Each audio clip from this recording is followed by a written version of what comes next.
Okay, students, so what I need to do, I have my Max here all stitched out, and I need to connect him to the back half of him so that I can get going on something like this.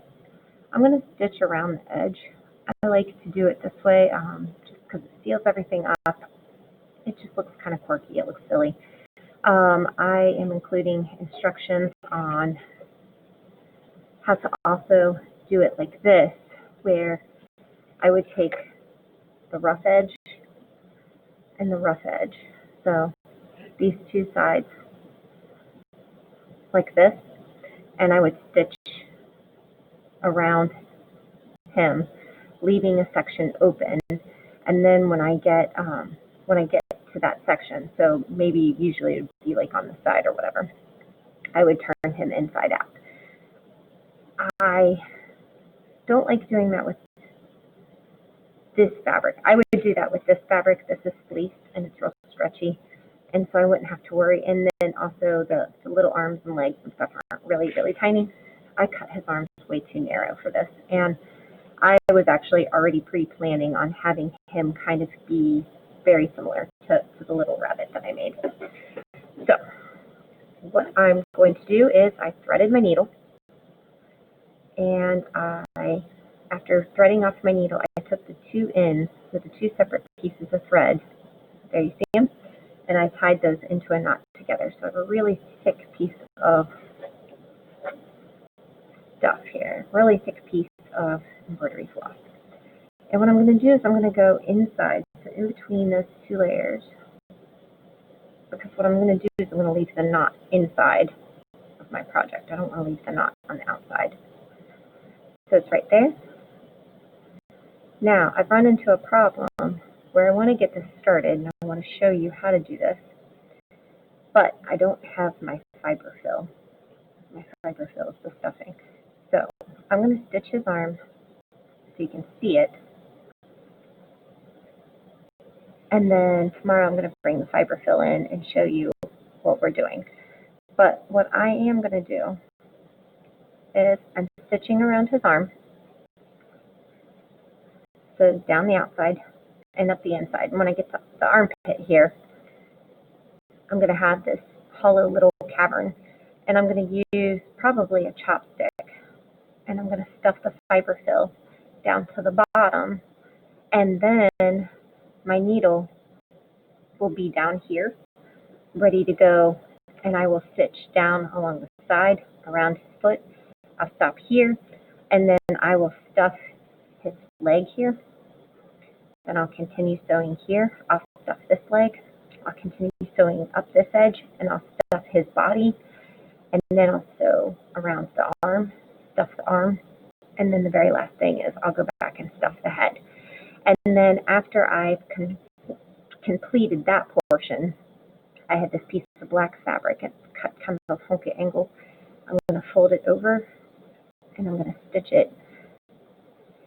And I purposely kind of did it a little funky, and I don't know if it'll work, but I wanted his tail to be kind of scrunchy. And then I'm going to stitch the tail onto his back side. I could have done that before I started, but I'm not always the queen of pre-planning. So this stitch, I'm literally just going around. I think at one point or another, I know the kids in class, I talked about a stitch called a blanket stitch. I did pick brown because I just thought brown would be kind of a nice contrast against the white, and you guys would be able to see it better. On my little bunny, I used pink just because I thought pink would be fun. And I have a dinosaur. This dinosaur has a blanket stitch.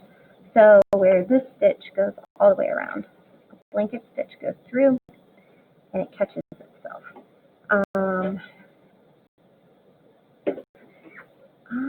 What I'll do is just to show you how to do it.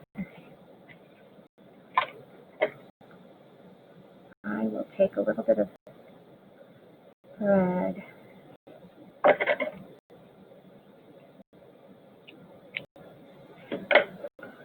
And I have to totally, I got a needle with a tiny eye. I don't know if this will work. Let's see if this will work quick. If not, I will put the video on pause. Okay, did I get that? I got that. Every once in a while. It's a Monday. That shouldn't have worked.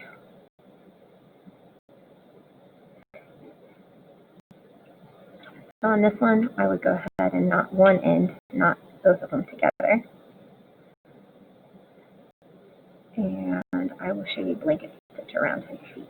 And then I'll go back and actually take it out.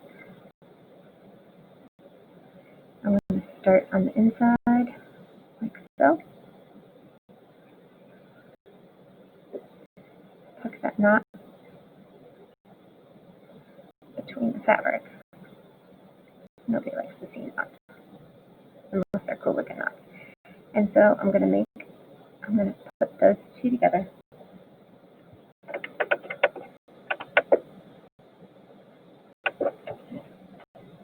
Like this. Now, where that's stuck up like that, I'm going to bring my needle into that hole and pull that. So the next one, pull my needle into that hole. There's that little loop. I'm going to go under that loop.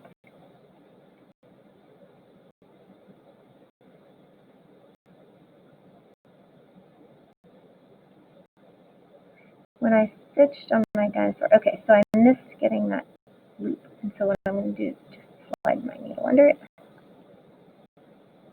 I guess I don't mind this. This actually is pretty good. On my dinosaur, I made the stitches way too big. And so what I'm not terribly fond of is I have like areas where his tummy is gaping open.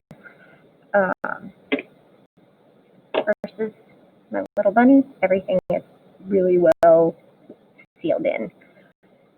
So really well sealed in. Maybe I'll blanket stitch around his feet. That's not half bad. But all this extra thread down here, I'm going to go ahead and, in order to store it, just do this. If you're working on a really, really large stuffed animal or stuffy, you may want to make sure that you've pinned it together. My two little pieces are small and they are felt. And felt is kind of, I don't want to say sticky, it's not sticky, but it sticks together. So I don't have to worry about it moving all over the place. And it's small enough that I can go back and I can fix it if I need to.